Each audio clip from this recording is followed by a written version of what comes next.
Hello students, in this lecture we will discuss how to calculate mean deviation from the discrete series. Okay, तो discrete series हमारे पास given है और उस discrete series से हम mean deviation कैसे find करेंगे।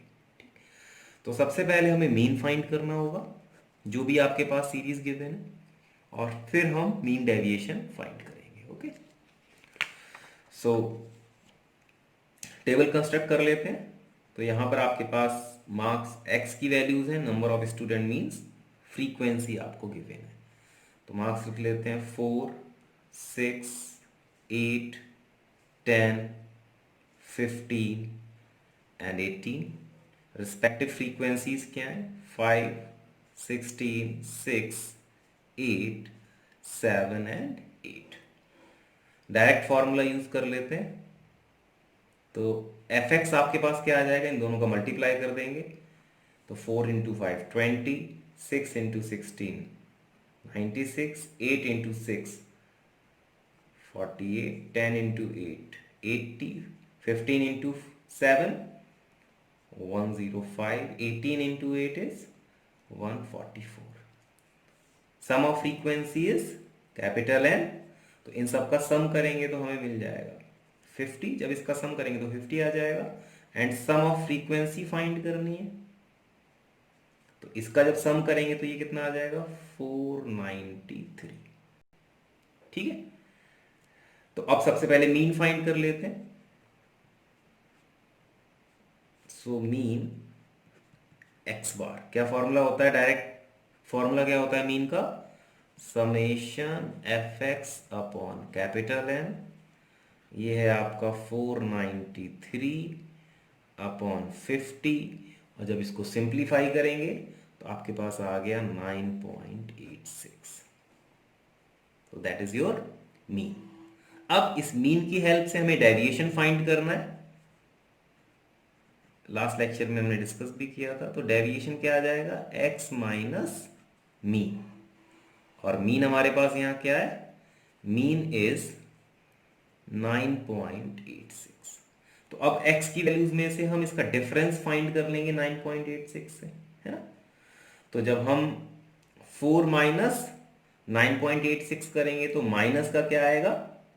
5.86। लेकिन क्योंकि यहाँ मॉड है तो सारी वैल्यूज पॉजिटिव लिखनी है। तो इसी तरह से आप डिफरेंस करके जहां भी नेगेटिव आए आपको उसे पॉजिटिव लिख देना है। तो जब हम 4 से इसका डिफरेंस निकालेंगे मीन का तो ये आ जाएगा 5.86। 6 से डिफरेंस निकालेंगे तो ये आ जाएगा 3.86। 8 से फाइंड करेंगे डिफरेंस तो ये आ जाएगा 1.86। 10 से जब इसका डिफरेंस फाइंड करेंगे तो 0.14। 15 से जब इसका डिफरेंस लेंगे मीन का तो ये आ जाएगा 5.14 और जब 18 से इसका डिफरेंस लेंगे तो ये आ जाएगा 8.14। ठीक ठीक है, तो इसके बाद फिर हमें क्या करना होता है? एफ डी एक्स बार फाइंड करना है ना। फॉर्मूला आपको याद होगा मीन डेविएशन का, लिख लेते हैं। Mean deviation from mean. तो पहले हमें मीन फाइंड करना था, मीन फाइंड कर लिया, है ना। क्यों? इसके बाद हम मीन डेविएशन फाइंड करेंगे। तो फॉर्मूला क्या है हमारा मीन डेविएशन का? Mean deviation from mean is equals to summation f d x bar upon N. ठीक, तो अब डी एक्स बार का एफ से मल्टीप्लाई करेंगे तो जब इन दोनों का मल्टीप्लाई करेंगे तो हमें वैल्यूज क्या मिल जाएगी? जब इन दोनों का मल्टीप्लाई करेंगे तो ये आ जाएगा 29.30। 16 का जब इससे मल्टीप्लाई करेंगे तो ये आ जाएगा 61.76। 6 का जब इससे मल्टीप्लाई करेंगे तो ये आ जाएगा 11.16। 8 का जब 0.14 से मल्टीप्लाई करेंगे तो ये आ जाएगा 1.12। 7 का जब 5.14 से मल्टीप्लाई करेंगे तो ये आ जाएगा 37,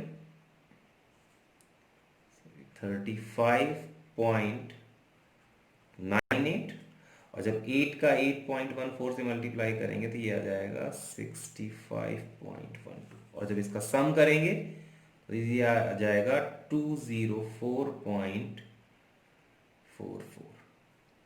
ठीक है, तो अब इस सबका सम कितना आ गया, 204.44 upon n, sum of frequency 50, और जब हम इसको सॉल्व करेंगे तो मीन डेविएशन हमारा आ गया 4.089।